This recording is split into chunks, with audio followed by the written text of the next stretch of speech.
Jangan malu untuk mengaji, tetapi malulah karena tidak mengaji.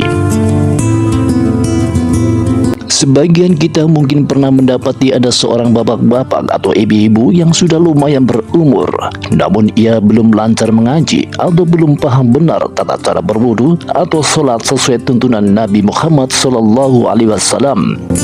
Kemudian ketika diajak belajar mengaji atau menghadiri majelis ilmu, jawabnya, malu saya. Pertanyaannya, mengapa malu? Justru kalau tidak dimulai dari sekarang, semakin berumur akan lebih malu lagi.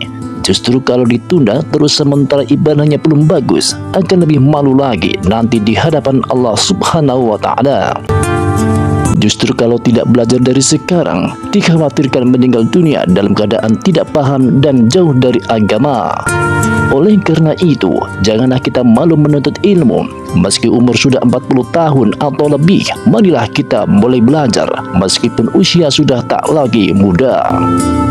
Bila malu belajar bersama-sama, bapak atau ibu bisa belajar sendiri di hadapan ustadz atau seorang teman yang lebih berilmu secara empat mata, sehingga tidak ada yang melihat dan mengetahui. Cukup hal tersebut menjadi rahasia berdua. Jika malu berbuat salah ketika belajar bersama-sama, ibu atau bapak bisa meminta waktu kepada tetangga yang lebih pintar atau belajar di depan ustazah, sehingga tidak perlu malu karena orang lain tidak akan tahu. Marilah kita belajar membaca Al-Quran. Tidak perlu malu kalau salah membaca Al-Quran, sebab semua orang berpotensi salah. Yang kedua, jangan malu jika mengulang dari Iqra 1. Insya Allah setelah beberapa bulan akan lancar membaca Al-Quran. Yang ketiga, jangan malu jika butuh waktu lama ketika menghafal doa dan bacaan sholat. Insya Allah proses yang lama tersebut akan diganjar pahala oleh Allah Ta'ala. Seorang syekh ulama, ustadz, guru ngaji dan siapa saja yang sudah lancar tilawah Al-Quran atau bahkan telah menghafalkannya, pasti dahulunya melewati banyak kesalahan. Jadi tidak ada alasan untuk malu ketika salah dalam belajar membaca Al-Quran. Hindari jauh dari ilmu dengan alasan karena malu. Mujahid rahimahullah mengatakan, tidak akan menuntut ilmu orang yang pemalu dan orang yang sombong. Air Al-Bukhari. Orang yang pemalu, sifat malu menghalangi dirinya dari menuntut ilmu.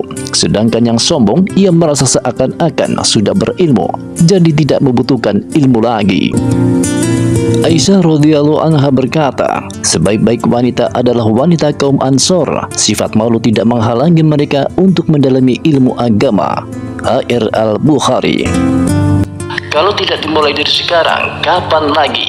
Kalau tidak belajar agama saat ini, maka kapan lagi? Semakin hari umur kita terus bertambah. Setiap hari terlewat berarti jatah hidup kita di dunia semakin berkurang. Di sisi yang lain, kita tidak tahu kapan ajal datang kepada kita. Akan sangat indah bila pada saat kematian datang, kita dalam keadaan sedang menuntut ilmu dalam rangka mengambil warisan mulia para nabi dan Rasulullah SAW.